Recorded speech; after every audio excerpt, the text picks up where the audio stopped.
¿Qué tal amigos, amigas de Otra Mirada? Bienvenidos a una nueva edición de Mesa Política.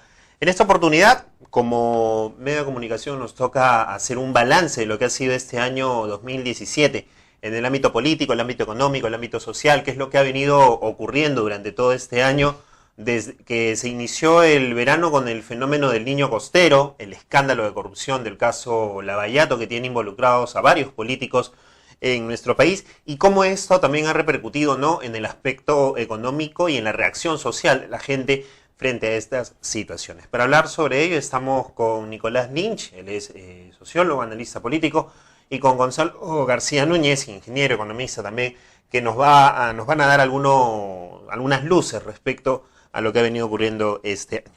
Nicolás, Gonzalo, ¿qué tal? ¿Cómo están? Bienvenidos. Buenos días.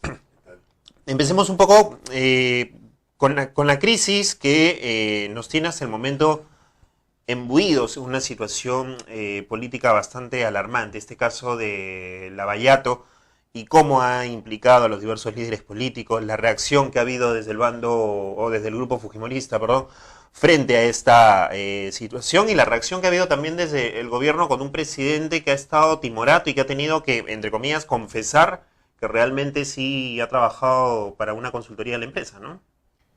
Bueno, yo creo que hay un deterioro creciente de la situación política en lo que va del año 2017, a punto de terminar, ¿no? Un deterioro creciente no solo de la interacción gobierno-oposición o con algún movimiento social, sino que toca al propio régimen político, el propio régimen democrático, ¿no? Porque hay un síntoma nefasto para cualquier democracia que reaparece. Digo reaparece porque fue el signo fundamental de la crisis de la dictadura de Fujimori y Montesinos, la corrupción, ¿no?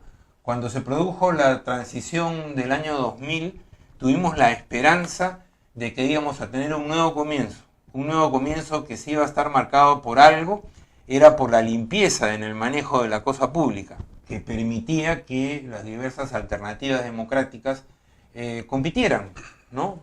Por el poder. Esta esperanza se ha difuminado, ha desaparecido.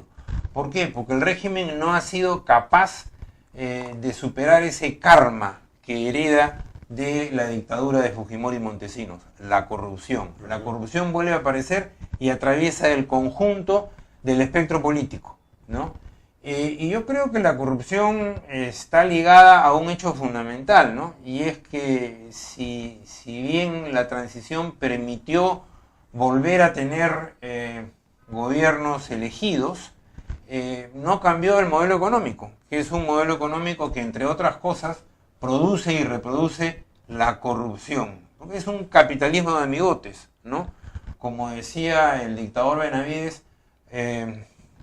para mis amigos todo, para mis enemigos la ley, ¿no? Burlándose de la ley, lógicamente. Y yo creo que esto se repite en el Perú actualmente, ¿no? Tenemos a partir del manejo de la cosa pública, tenemos un manejo discrecional del poder que favorece a un pequeño sector, canaliza estos favores a través del modelo económico extractivista, neoliberal, ¿no? Y por lo tanto restringe la competencia democrática a algunas contadas opciones políticas de derecha y no permite que los ciudadanos hagan ejercicio libre de sus decisiones, ¿no? Gonzalo, ¿cuál es la opinión que merece esta situación, esta crisis que estamos viviendo? Porque hay una crisis, definitivamente. Hoy día más que nunca, por el enfrentamiento abierto entre la mayoría congresal y el Poder Ejecutivo a través de la Presidencia de la República, cual se está pidiendo literalmente su renuncia. Así que el sistema político ha entrado en crisis. Creo que los elementos del sistema, los partidos, han sido asolados por el fenómeno Odebrecht. Las relaciones entre los partidos y la ciudadanía es tenue, si no es inexistente. La organización social está en permanente cuestionamiento, hay un grado de exclusión masivo por el lado del empleo, el trabajo, la actividad económica de millones de peruanos que están fuera de las reglas Y en general creo yo acumulamos los últimos 20 años una crisis de régimen porque la constitución política no responde de modo alguno, con sus reglas, al funcionamiento de la sociedad y la economía. Así que esta contradicción fundamental entre un sistema, una superestructura hecha de reglas que no funcionan y de gente que no participa, tiene que llegar al momento en que va a desatar una gigantesca crisis política que acabará sin duda con los rezagos del pasado, y tendremos que abrirnos a nuevas posibilidades políticas, económicas, sociales y ambientales ahora además. Es el futuro. Decía Nicolás que el modelo es el que no ha permitido tampoco un desarrollo del país a pesar de del buen momento que se tuvo hace algunos años, que fue afectado después por la crisis y a partir de ahí no levantamos cabeza económicamente hablando. ¿Es así esta situación? Sí, hay en parte esto, sin duda, para el sector estructurado del país, donde un modelo puede suponerse que funciona con algunas reglas de acumulación y de reproducción social y económica, pero la gran mayoría del país está funcionando fuera del modelo, con una estructura caótica, en los cuales no se percibe con claridad cuáles son, digamos, las tendencias esenciales del funcionamiento del país. En este momento tenemos solamente un crecimiento por demanda externa, por los precios, otra vez ciclo de precios internacionales, pero adentro hay un inmovilismo económico impresionante, y luego los canales de movilidad social han sido bloqueados, los canales de movilización política ya no existen, en consecuencia vivimos una anomia de gran importancia para el futuro del país, y esto sigue así, es un estado fallido al que estamos asistiendo, ¿no? ¿Hay una paralización de la gente o hay una desesperanza frente a todo lo que ha ocurrido? Porque no vemos esta reacción que hubo en el 97, que hubo en el 2000, que hubo en años posteriores, cuando se veía un fujimorismo que podía avanzar de cierta manera. ¿Cómo analizan esta situación? Bueno, yo creo que el modelo, luego de la transición a la democracia del 2000, tuvo un éxito muy grande, que quizás no calamos desde el lado de la izquierda, desde el lado progresista, ¿no? Y fue la hegemonía ideológica que logró, ¿no? El crecimiento económico, por más que no amenguó la desigualdad y no integró, como señala Gonzalo, a vastos sectores sociales y económicos a la estructura productiva, sin embargo produjo ilusión en la gente, ¿no? Hacía muchas décadas que no había un crecimiento de esa magnitud, ha resultado a la postre para algunos muy pocos, ¿no? Pero esto no quita que produjera ilusión, que produjera hegemonía ideológica, ¿no? Encanto. Y eso no se termina de la noche a la mañana. Y yo creo que en esta crisis del último año se ha empezado a terminar el encanto neoliberal con el modelo, ese convencimiento de las gentes, ¿no? Justamente porque contrastan sus ideas con la realidad de la corrupción, ¿no? Que es quizás el antídoto más duro frente a este encanto. Estamos viviendo ese proceso, un encanto que se termina, un desencanto, ¿no? Frente a esta realidad de corrupción masiva. Ahora, esto no necesariamente lleva a una transformación política si es que no hay agentes de por medio, ¿no? Necesitamos, y esto es difícil también porque venimos de 25 años de hegemonía neoliberal, primero en dictadura, después en democracia, necesitamos de una movilización social y política de proporciones, que se ha producido en el país pero de manera fragmentada, dispersa.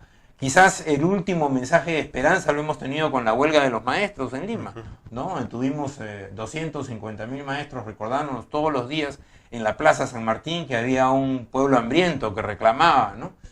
Que tenía reclamos justos. Y yo creo que fue un remesón.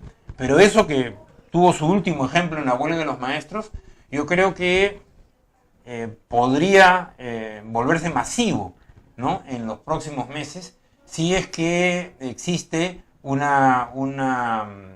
digamos, un catalizador político adecuado para que esto suceda, ¿no? Y yo creo que hacia eso es donde debemos caminar. Hemos visto en este año la constitución de Juntos por el Perú, por ejemplo, que es una esperanza, me parece, para la izquierda, También hemos tenido el último fin de semana el Congreso de Nuevo Perú, otra esperanza para la izquierda, ¿no? Vemos también la movilización de diversos sectores provinciales, regionales, en una perspectiva similar. Ojalá que exista un nivel de confluencia, ¿no? De cara a las próximas elecciones locales y regionales. Seguramente va a ser muy temprano, 2018, pero con posibilidades sí de tener una alternativa hacia el 2021. A mí me parece importante pensar estratégicamente, pensar en este sentido. El auge que puedan traer los precios de los metales, indudablemente que se puede jugar con las cifras macroeconómicas, ya lo ha hecho vastamente el poder en el último cuarto de siglo, pero es mucho más limitado hoy día, ¿no? Mucho más limitado porque la gente ya sabe que un crecimiento sin redistribución sirve para poco, mantiene la desigualdad estructural del Perú, ¿no? Y los altos índices de pobreza que regresan cuando el crecimiento baja un poquito, ¿no? Entonces, yo creo que el auge que eso puede traer es relativo y que más bien a lo que hay que dedicarse, a lo que hay que focalizarse es a la organización social y política para una alternativa a este orden neoliberal en crisis. Precisamente, y para terminar, eso quería preguntarle a ambos. ¿Cuál ha sido el papel de la izquierda peruana y de los sectores progresistas durante este año frente a esta crisis, en la cual de alguna manera también se le ha querido implicar frente a un sistema de medios de comunicación, frente a un sistema político que tampoco le da mucha cabida? ¿Y cuál debería ser el papel el próximo año, Gonzalo? Salir de la exclusión política, que creo que es un tema que nos viene taladrando desde hace algunos años. ¿Y qué significa eso? Hoy hay células de izquierda en todo el país. Se han juntado juntos por el Perú, casi intuitivamente, se han vuelto a encontrar. Se trata de superar algunas de las contradicciones que vienen de atrás, pero la mirada está puesta hacia adelante. Y en particular con dos segmentos sociales que activan. Uno son las mujeres que entran a la política después de muchos años, vuelven con banderas feministas en particular.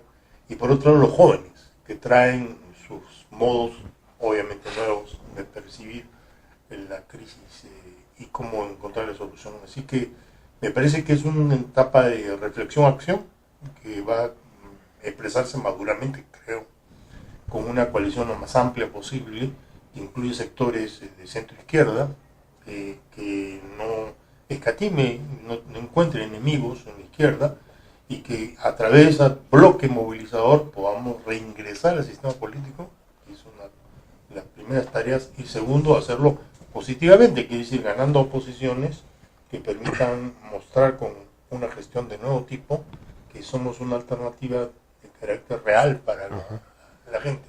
Pero además no hay que olvidar que hay una tarea también muy importante, autocrítica, porque la gente quiere ver en la izquierda también que reconozca lo que ha sido un pasivo, un trabajo que por su negatividad ha alejado muchos sectores de la vida política y la vida ciudadana. Así que esta es una de las esperanzas que yo veo que pueden vislumbrarse, pero entre un clima sumamente frágil, que todavía no podemos desechar por lo que es el impacto del tsunami de lo de derecho y ante la crisis real del sistema económico y social que vivimos.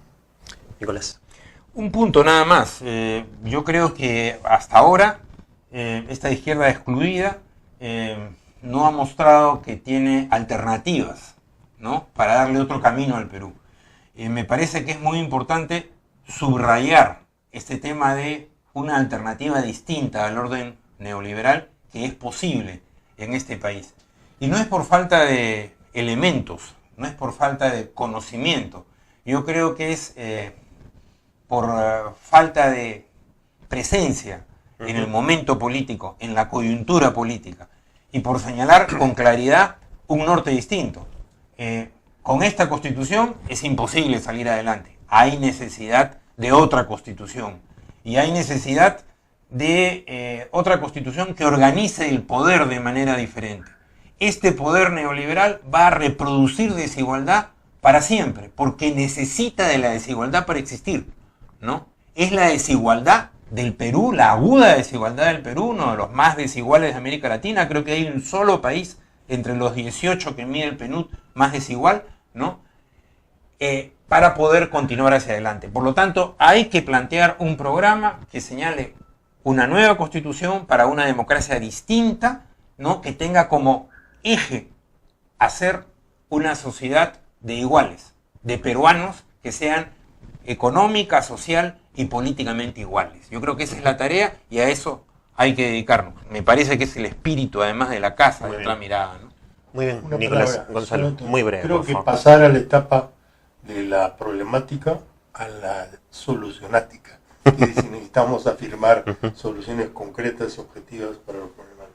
Muy bien, les agradecemos a Nicolás Lynch, a Gonzalo García Núñez por haber estado con nosotros, por hacer este balance y un poco llevar también la opinión que tiene Otra Mirada respecto a la situación de lo que viene sucediendo en nuestro país. Con ustedes, amigos, será hasta una próxima oportunidad. Ya saben que nos pueden encontrar en nuestra página web www.otramirada.pe y en redes sociales nos encuentran como Otra Mirada.